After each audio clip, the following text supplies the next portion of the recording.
বাংলাদেশ জাতীয়তাবাদী দল কক্সবাজার পৌর শহরের 12 নম্বর ওয়ার্ড কলাতলী দক্ষিণ শাখার 1 নম্বর ইউনিটে 51 সদস্যের নতুন কমিটি ঘোষণা করা হয়েছে।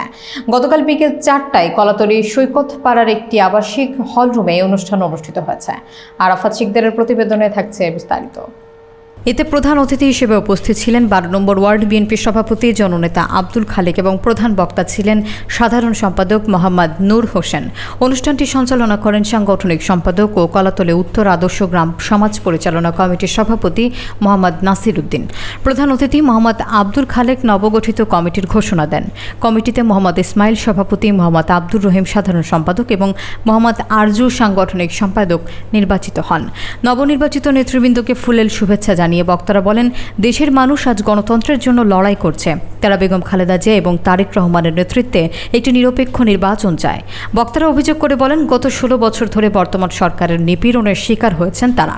ঘরবাড়ি ভাঙচুর এবং নির্যাতন সহ্য করেছেন ধৈর্যের সাথে। সমাপ্ত বক্তব্যে নেতারা স্বৈরাচারের বিরুদ্ধে রুখে দাঁড়ানোর অঙ্গীকার ব্যক্ত করেন।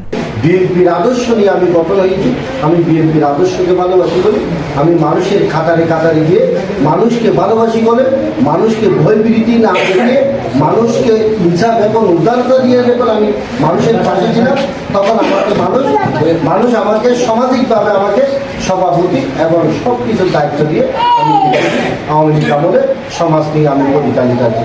তখন হয় না, কারণ 15, 16, 17, 18 বছর যে তত্ত্বাবধায়ক সরকার যেটা তারা করে গেছে, যেটা তৈরি করে গেছে, সেটা ভেঙে তছনছ হয়ে গেছে। দেখেন, আমরা 17 বছর তাদের সাথে আন্দোলন করেছি। বাংলাদেশ